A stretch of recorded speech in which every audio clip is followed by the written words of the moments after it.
নমস্কার, আপনারা দেখছেন কড়া খবর। এখন কড়া খবরে দেখুন, বিধানসভা নির্বাচনের দ্বিতীয় অর্থাৎ শেষ দফায় কলকাতার জোড়াসাঁকো কেন্দ্রে তৃণমূল কংগ্রেস প্রার্থী বিজয় উপাধ্যায়কে অধিক মাত্রায় ভোট দিয়ে জয়ী করার আহ্বান জানালেন বিশিষ্ট তৃণমূল কংগ্রেস নেতা ও উত্তর কলকাতা জেলা পশ্চিমবঙ্গ প্রগতিশীল হকার্স ইউনিয়নের চেয়ারম্যান রঘুনাথ আগরওয়াল। নির্বাচন কমিশনের নিয়মবিধি মেনে গত 26শে এপ্রিল সন্ধ্যায় শেষ হয়েছে রাজনৈতিক দলগুলির প্রচার কর্মসূচি। আর শেষ দফার প্রচার কর্মসূচিতে প্রতিটি দলই তাদের দলীয় প্রার্থীদের বেশি বেশি করে ভোট দিয়ে জয়ী করার আহ্বান জানালেন। এই মুহূর্তে আমাদের কড়া খবরের সঙ্গে শেষ দফার প্রচার কর্মসূচি শেষ হওয়ার আগে বিশেষ সাক্ষাৎকারে উত্তর কলকাতা জেলা পশ্চিমবঙ্গ প্রগতিশীল হকার্স ইউনিয়নের চেয়ারম্যান ও 23 নম্বর ওয়ার্ডের বিশিষ্ট তৃণমূল কংগ্রেস নেতা তার কেন্দ্র জোড়াসাঁকোয় তৃণমূল কংগ্রেস প্রার্থীকে অধিকতর মাত্রায় ভোট দিয়ে নির্বাচিত করার আহ্বান জানালেন। কেন মানুষ বিজয় উপাধ্যায়কে নির্বাচিত করবেন, এই সম্পর্কে কড়া খবরকে দেওয়া সাক্ষাৎকারে কি বললেন উত্তর কলকাতা জেলা পশ্চিমবঙ্গ প্রগতিশীল হকার্স ইউনিয়নের চেয়ারম্যান ও 23 নম্বর ওয়ার্ডের বিশিষ্ট তৃণমূল কংগ্রেস নেতা রঘুনাথ আগরওয়াল, তাই শুনুন এখন। देखिए, सबसे पहली बात तो बंगाल में विगत कई चुनावों में हम लोगों ने देखा है कि दिल्ली से भारतीय जनता पार्टी, चाहे वह प्रधानमंत्री हो, चाहे गृह मंत्री हो, चाहे किसी राज्य के उनके मुख्यमंत्री हो या उनकी पार्टी के कोई प्रेसिडेंट हो, सभी आते हैं और आकर यहाँ पर बंगाल के अंदर, बंगाल में जो सरकार दीदी की चल रही है उसके विरोध में पता नहीं क्या क्या बक जाते हैं। इनकी बोलने की शैली भी सुंदर नहीं है। बोलने की शैली अगर आप देखिए तो अभी अमित शाह क्या बोल रहे हैं कि अगर भाजपा आती है 4 तारीख के बाद तो हम लोग टीएमसी के गुंडों को लटका देंगे, उल्टा करके लटका देंगे।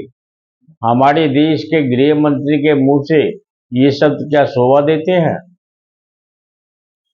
अगर वो ऐसा बोलते हैं, इसका मतलब ये है कि हमारा देश आज जिन लोगों के हाथों में है सुरक्षित नहीं लगता मेरे को। जहां पर दुनिया के अंदर में आधी दुनिया युद्ध में से दहक रही है, पता नहीं कब विश्व युद्ध हो जाए, वहां ये एक चुनाव जीतने के लिए बंगाल के अंदर में अपनी पूरी बटालियन लेके आ गए, चाहे वह प्रधानमंत्री हो, चाहे वह गृह मंत्री हो। इनको शर्म आनी चाहिए। और दूसरी बात रही बंगाल की, तो बंगाल में दीदी है, दीदी रहेगी, इनको हराने वाला कोई नहीं है। भाजपा ऐसे ही आती है और 4 तारीख के बाद बंगाल से भाजपा का सफाया हो जाएगा और 4 तारीख के बाद गृह मंत्री या प्रधानमंत्री को दिखाई भी नहीं देगा। প্রধানমন্ত্রী বলে গেলেন যে 4 তারিখে জয়লাভের পর তিনি সেলিব্রেট করতে আসবেন, যে বিজেপি সরকার শপথ নেবে। এটা কি পশ্চিমবঙ্গের দিকে আদৌ মমতা দিদি শপথ নিবে? যদি ওনার মুখে লজ্জা থাকে তাহলে নিশ্চয়ই মমতা দিদির শপথের সময় ওনার থাকা উচিত, কেন উনি কথা দিয়েছেন। यानी ये लोग इतना कॉन्फिडेंस इनका कि हम लोग की सरकार बन रही है। अरे किस बेस पे बन रही है? कैसे बना देंगे ये सरकार? रुपया से बंगाल में सरकार नहीं बनती और बड़ी बड़ी बातों या गलत वादों से बंगाल में सरकार नहीं बनेगी। आप सोचिए, फरवरी महीने में दिल्ली के अंदर में रेखा गुप्ता जी मुख्यमंत्री चुनकर आई। उनके चुनाव में उन्होंने कहा था, दिल्ली की महिलाओं से ये वादा किया था कि मैं जीत के अगर आऊंगी तो 2500 रुपया प्रत्येक महिला को यहाँ पे दूंगी, कि आज तक दे पाई। और आज वही काम बंगाल की जनता के साथ भारतीय जनता पार्टी वाले कर रहे हैं कि अगर हमको बंगाल की जनता ने चुना तो हम 3000 महिला को, 3000 बेरोजगार युवकों को देंगे। अरे जिनका बकाया है, जिनके बारे में आप लोगों ने पहले बोला है, पहले उनको तो दीजिए। ये झूठ मूठ का प्रोपेगेंडा, झूठ मूठ के वादे करके फायदा किया अब जनता समझ चुकी है।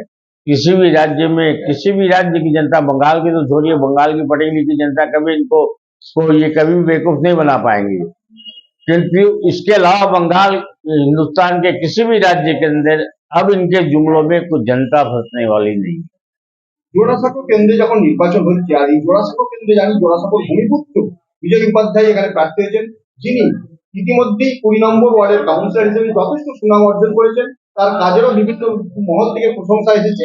আর তারই পরিপ্রেক্ষিতে এবার আমরা দেখলাম বিবেক গুপ্তাকে না দিয়ে, প্রার্থীপদ না দিয়ে, নেত্রী মনে করেছেন যোগ্যতম হাতে তার যে দায়িত্ব চলে যায়, সেই হিসেবে তাকে প্রার্থী করছেন। আপনারা কতটা আশাবাদী?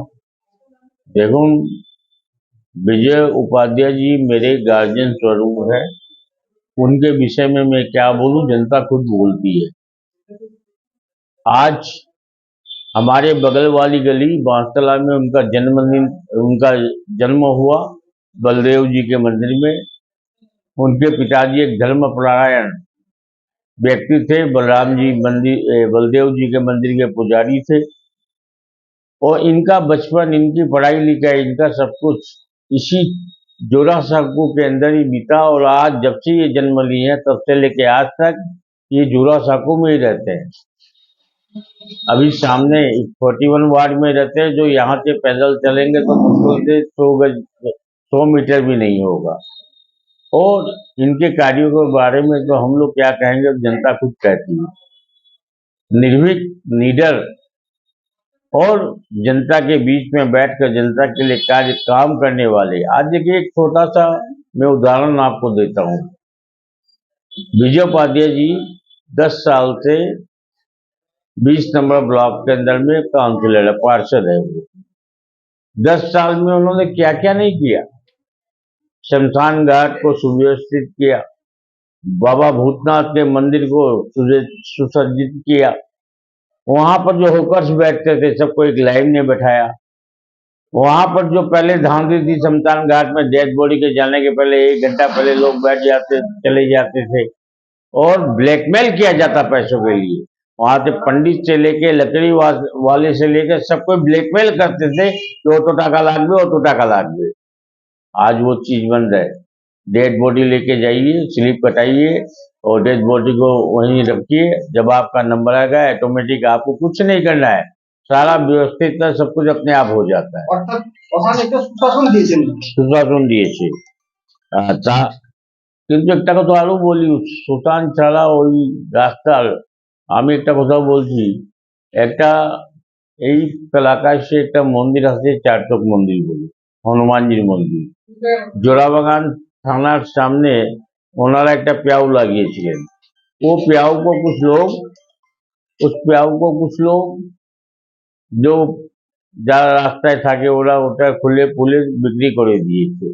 একবার দুবার করলো, লাস্টে 4 बारी गए विजयदा के बोलो, विजय भाई क्या किए, खुद खड़ा होकर थाना को स्ट्रिक्टली बोले कि अब ये प्याऊ के अंदर में आप लोग की ड्यूटी है कि अब चोरी होगा आप लोग समझिएगा। खुद खड़े होकर उस प्याऊ का नवीनीकरण करवाए, वहां पे इलेक्ट्रिक मीटर लगवाए और आज वो प्याऊ बहुत ढंग से और तरीके से चल रहा है। ऐसे ही कुछ दिन पहले एक लड़का जो हमारे पास में आया, बोला कि भाई विजय, वो पॉलिटिक्स नहीं करता है, वो बोला कि एक बार हम रंग करवा रहे थे घर में, बांस वांस बंधवाए थे, 20 नंबर वार्ड का लड़का है वो। बोले आने के बाद में हम देखते हैं कि पुलिस आई और मेरे मिस्त्री लोग को उठा के ले गई। हम किसी तरह पार्षद के पास गए, विजेता के पास, वो तुरंत अपना लेटर पेन निकाले और लिख के दिए, बोले ले जाके थाने में। অর্থাৎ কাছের মানুষ এবং কাজের মানুষ হিসেবে তিনি। জয় সম্পর্কে যখন আপনারা এতখানি নিশ্চিত, তখন কিন্তু জোড়াসাঁকোর অন্দরে একটা কথা শোনা যাচ্ছে যে জোড়াসাঁকো কেন্দ্রে অন্তর্ঘাত হতে পারে। অর্থাৎ এখানে কিছু ছদ্মবেশী মির্জাফর আছে, যে ছদ্মবেশী মির্জাফররা কিন্তু অন্তর্ঘাত করে বিজয় উপাধ্যায়কে হারাবার জন্য উঠে পড়ে লেগেছে। এ সম্পর্কে কী মনে করছেন? देखिए, ऐसा है, हम तो अभी तक ऐसे किसी व्यक्ति को नहीं देखे जो विजय भाई को हराने के लिए सोच रहा है। अगर सोच रहा है तो ऐसा मिर्जाफर, ऐसा पार्टी विरोधी व्यक्ति मेरे ख्याल से पार्टी में रहने लायक नहीं है। और सुनिए, एक कहावत है, मुद्दई लाख बुरा चाहे तो क्या होता है, वही होता है जो मंजूर खुदा होता है। न हिंदू न मुसलमान, सबके लिए ये है समान। क्योंकि इन्होंने आज हिंदुओं के लिए जो, क्या वो कट्टर हिंदू है, वो अपने आप को कहते मैं हिंदू हूँ, हिंदू ब्राह्मण समाज मैं ब्राह्मण समाज में ब्राह्मण घर में पैदा हुआ, और मुसलमान ये कहते हैं कि अब हमें समय मिला है, हमें मौका मिला है कि जो व्यक्ति अजान के लिए 28 दिन जेल में रहे, अब हमें मौका मिला है कि हम इनके लिए कुछ कर पाए। तो ऐसे व्यक्ति को हराना या ऐसे दुष्कर्मी लोग जो इनका विरोध कर रहे हैं, मेरी नज़र में नहीं, अगर कोई कर भी रहा है तो वो अपने कुचक्र में सफल कभी नहीं हो सकता। আপনি যেই ওয়ার্ডে বাস করছেন, অর্থাৎ যেই ওয়ার্ডে আপনি তৃণমূলের নেতৃত্ব দিচ্ছেন, সেই ওয়ার্ডেও কি অন্তর্ঘাতের আপনি আশা করছেন? না, আমি আশা করছি না। আর এই ওয়ার্ড থেকে এবারে আমরা জানি দীর্ঘদিন ধরে এখান থেকে তৃণমূল কিন্তু কোনো লিড পায়নি। हमारी पार्टी बहुत बड़ी पार्टी है। चेहरे से चेहरा देखकर किसी के विषय में हम कुछ कह नहीं सकते। अगर कोई भी व्यक्ति ऐसा कार्य कर रहा है जो पार्टी विरोधी हो, तो वो अपना परिचय खुद दे रहा है। वो आज नहीं तो कल उसका सर्वनाश निश्चित है, कोई उसको रोक नहीं सकता। झंडा उठाएगा टीएमसी का, काम करेगा किसी और के लिए, तो वो अब व्यक्ति ज़्यादा दिन टिक नहीं सकता है। 100% उसका सर्वनाश होगा, कोई उसको नहीं रोक सकता।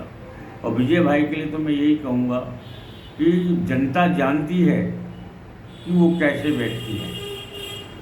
कम से कम मेरे 23 ब्लॉक के अंदर में तो सारी जनता जानती है कि किस टाइप के आदमी है। 23 নম্বর ওয়ার্ড বরাবরই পিছিয়ে থাকে তৃণমূলের সাপোর্টে। এবারে 23 নম্বর ওয়ার্ড থেকে কীরকম ভোটে লিড দেওয়ার আশা করছেন আপনারা? देखो नामी, मैं यही कहूँगा कि 23 नंबर वार्ड के अंदर में मैक्सिमम हिंदी भाषाभाषी है। यहाँ पे 2 या 3, अगर हम लोग मुस्लिम खोजेंगे तो 2-3 वोटर से भी ज़्यादा मुस्लिम नहीं है यहाँ पर। और कुछ सिद्धरपाड़ा, राजा बद्रीनाथ नारायण स्ट्रीट की तरफ में कुछ बंगाली वोटर हैं जो नहीं के नगण्य हैं। तो ये हिंदी भाषाभाषी पूरा क्षेत्र है। और विजय भैया हिंदी भाषाभाषी हैं। ठीक है, आज तक हम लोगों को 23 ब्लॉक के अंदर में समर्थन नहीं मिला तृणमूल कांग्रेस को ऐसा जो कि भाजपा को मिलता आया है, किंतु हमें उम्मीद है कि इस बार हम 23 ब्लॉक तो क्या, चौरासागु के 11 के 11 वार्ड में हम लोग लीड करेंगे। দাদা আরেকটা ব্যাপার, প্রথম পর্যায়ের ভোটের পর রাজ্যের সেনাপতি অর্থাৎ অভিষেক বন্দ্যোপাধ্যায় ঘোষণা করেছেন যে 120টার ওপর তারা আসন পেতে চলেছেন এবং 130ও সেখানে হতে পারে। দ্বিতীয় পর্যায়ে আপনারা কি আশা করছেন? 100 কোটি যদি প্রথমবার আমাদের অভিষেকদা বলেই দিয়েছে, দ্বিতীয়বার 142টার মধ্যেও আমরা 100 কোটিটা আবার পাবো। এখানে আমরা 250 কাছাকাছি, 240-250 কাছাকাছি আসন পাচ্ছি। আর এর আগে 5 বছর আগে যখন 2021-এ এখানে इलेक्शन হয়েছিল, उस समय बीजेपी आई थी, यही अमित शाह, यही नरेंद्र मोदी बोले थे इस बार 200 पार। वो लोग तरी पार हो गए, 200 पार नहीं हो पाए। अब फिर आए हैं कि हम शपथ ग्रहण समारोह में उपस्थित होंगे। बिल्कुल वेलकम है, बंगाल की जनता उनको जरूर बुलाएगी, प्रधानमंत्री जी को। और अगर हमारी चीफ मिनिस्टर उनको जरूर न्योता भेजेगी कि आइए, मैं शपथ ले रही हूँ और आप आएंगे, देश के प्रधानमंत्री अच्छा है। অর্থাৎ চতুর্থবারে যখন মুখ্যমন্ত্রী হিসেবে শপথ নেবেন মমতা বন্দ্যোপাধ্যায়, তখন বিজেপির শপথ নয়, মমতা বন্দ্যোপাধ্যায়ের শপথই প্রধানমন্ত্রীকে আপনারা আমন্ত্রণ জানাচ্ছেন। যদি রাত ডাল নিজে তো নিজের কোথা দিয়ে চলে যাবে। और ये लोग का कोई भरोसा नहीं, ये लोग जुमलाबाज है, ये लोग कुछ भी बोलते हैं और कुछ भी करते हैं। इनका कोई वो नहीं है, भविष्य कुछ नहीं है लोगों का। और मैं यही कहूँगा जोरासागु की जनता से कि इससे बढ़िया, इससे सुंदर, इससे अच्छा निर्भीक निडर व्यक्ति हमको मिल नहीं सकता। और ये जो बोलते हैं वो करते हैं, जो नहीं बोलते हैं उससे भी ज़्यादा ये करते हैं। इन्होंने वादा किया है कि जोरासागु में जितने भी मंदिर है सबका पुनरुद्धार करवाएंगे। विशेष करके 22 ब्लॉक और 23 ब्लॉक में जो मंदिर है सबको सुंदरीकरण सबका करेंगे। पंचमुखी हनुमान जी के सामने जो कूड़े का अंबार आज से नहीं वर्षों से लगा रहा है उसको दूर करेंगे, वहाँ से हटाएंगे। गंगा आरती जो साल में 2 बार होती है उसको उनकी कोशिश रहेगी रोज़ उस आरती को करें। रोज़ बनारस के जैसे ही भव्य रूप में आरती होती है रोज़ शाम को, उसी टाइप से यहाँ करेंगे। तो इनके सड़क, पानी और जो कटमनी यहाँ पे फैला हुआ है, हर गली गली में यहाँ पे बिल्डिंग अंदर में शराब बिकती है 2 नंबर में, सब चीज़ों से उन्होंने कहा कि हम मुक्ति दिलाएंगे और जनता यहाँ पे सुखी रहे। यही उनका एक ही मात्र उनका यही ये कहना है कि जनता सुखी रहेगी, उसी में मेरे को खुशी मिलती है। वो हर समय जनता के साथ है और 24 घंटा वो जोड़ा साकू की सेवा करने के लिए तैयार है। कभी भी कोई भी व्यक्ति बिना किसी की जान पहचान के उनके पास जा सकता है, अपना काम करवा सकता है। मेरा विशेष अनुरोध जोड़ा साकू की जनता से है, काम का व्यक्ति, निर्भीक व्यक्ति, हमारे जो हर समय सुख दुख में काम आए और जिन्होंने काम करके दिखाया है, ऐसे हमारे गार्जियन स्वरूप श्री विजय जी उपाध्याय को अधिक से अधिक मतों से विजयी बनाकर उन्हें विधानसभा में भेजें, जिससे कि हमारे क्षेत्र का, हमारे सभी हमारे अंदर जनता में जो भी तकलीफ आराम है उसका निवारण हो सके और क्षेत्र का विकास हो सके।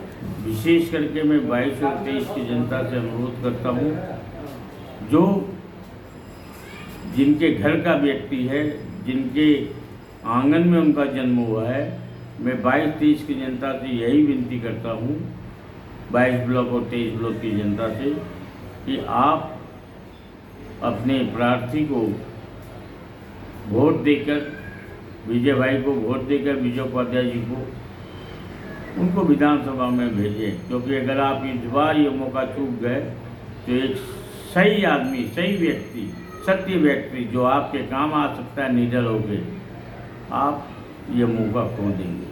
इसलिए मेरी एक ही प्रार्थना है कि किसी की बातों पर ना आकर, आप पार्टी पे ना आकर, आप व्यक्ति विशेष पे देखिए कि उनका काम कैसा है और उनके काम के विषय में बोलने की आवश्यकता नहीं है। 20 नंबर ब्लॉक के वो पार्षद है, वहाँ जाने से मालूम पड़ता है वो किस तरह का काम वहाँ पे लोगों के मन में उनके प्रति क्या अथाह विश्वास होते हैं। मेरा ये वादा है कि ये अगर जीत कर आते हैं, विधानसभा में जाते हैं, तो जोड़ा साकू में भी इतना सुंदर ही काम करेंगे और हर व्यक्ति के सुख दुख में शामिल हैं।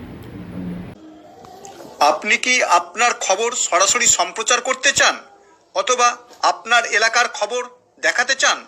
তাহলে যোগাযোগ করুন কৃষ্ণপ্রসাদ পাত্র, ফোন নম্বর 8622800252 অথবা 8282860856 এই নাম্বারে, অথবা অর্জুন সেন সিপিআরও, ফোন নম্বর 9433138840 এই নাম্বারে।